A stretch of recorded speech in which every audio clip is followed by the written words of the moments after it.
Hey everybody, it's Boardman21, and today's build, oh my god, what is that? I guess we're doing the flamethrower machine gun orb tossing. What? Jesus, look how fast that thing's firing. Look at that damage.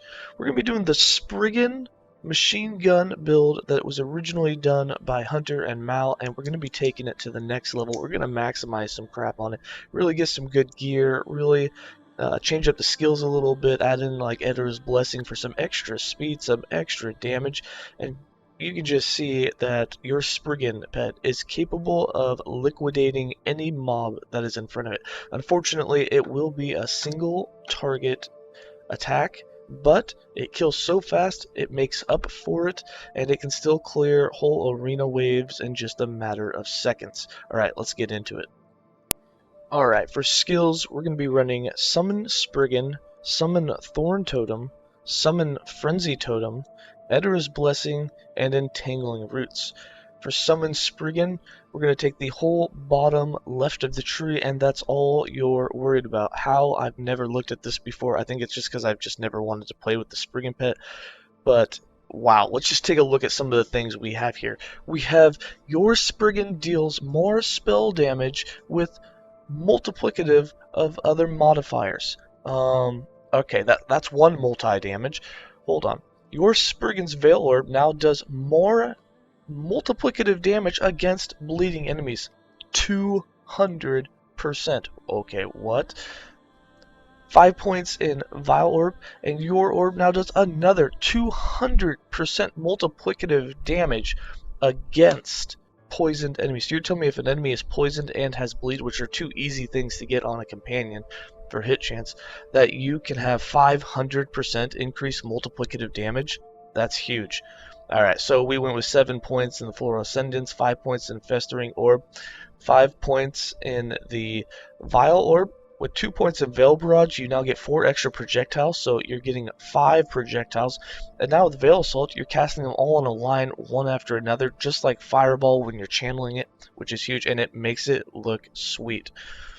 For the Summon Thorn Totem, we have 1 point in Torrent of Thorns, 2 points in Memories of Eterra, 5 points in Venom Tipped Thorns, 3 points in Forested Expanse, 4 points in Eternal Forest, and 1 point in Groove Mind. For Summon Frenzy Totem, we have 3 points in Revitalizing Totem, 5 points in Venomous Intent.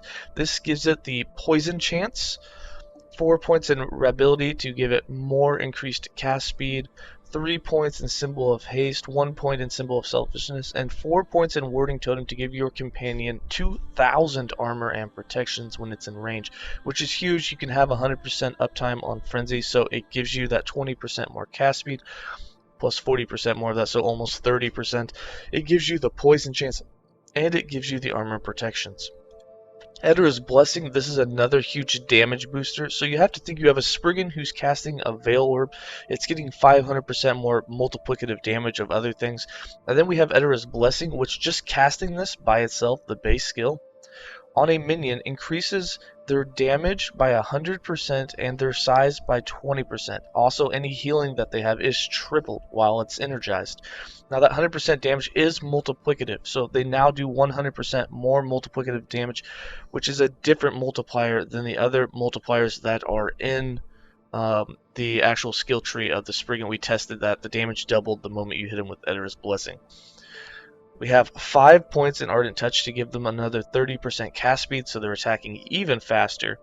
Then we have 2 points in Binding Heal and 4 points in Soulbound to give them another 100% spell damage.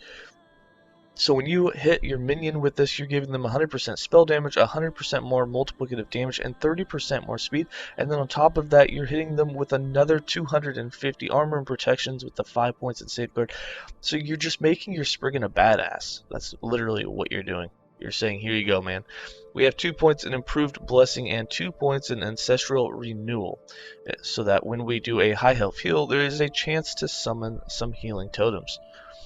Then for Entangling Roots, which is another big boost to your companion, we have for our defense 5 points in Nourish, 1 point in Bountiful Harvest, 1 point in Mana Bloom, 3 points in Groove Master, 2 points in Imbued Sap, And then the big ones, 4 points in the Spriggans of the Groove for that 100% increased cast speed, and 4 points in Wardens of Fairward to give them another 20 base spell physical damage. For passives, we have 21 points in the Primalist base class with 8 points in Natural Attunement, 2 points in Primal Medicine, 6 points in Wisdom of the Wild, and 5 points in Ancient Call. We have 23 points in the Beastmaster with 8 points in Feline Bond, 1 point in Savagery, 1 point in Ardor's Loyalty, 5 points in Boar Heart, 8 points in the Chase. In Shaman, we have 3 points. All 3 points are in Silent Protector. And then the Druid, our mastered class, we have 66 points. You must be mastered in the Druid to get the high damage.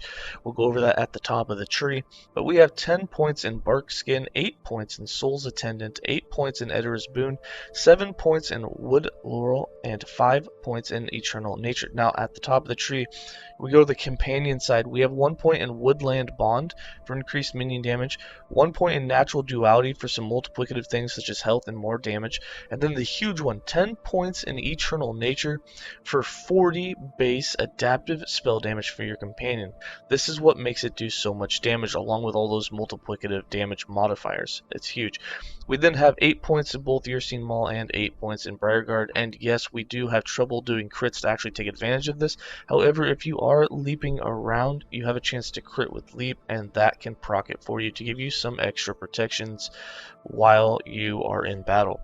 Now for items, we have 2 types of idols. One idol is going to be increased minion spell damage, and the other idol is going to be increased minion critical strike chance with a chance to summon Thorn Totem on a hit. For the items, on our Scepter, we are running damage over time and just minion damage.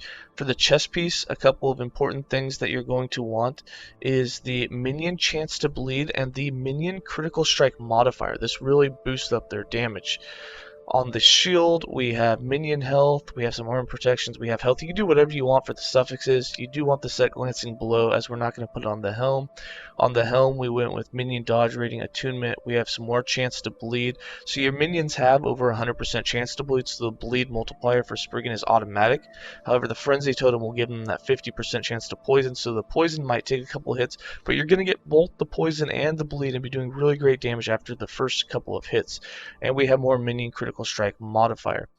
For jewelry, we are running set dodge. After that, we have minion damage over time. On the rings, we're going to be running attunement and minion damage.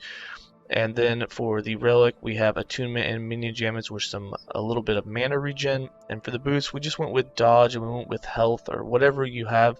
You can get more minion damage.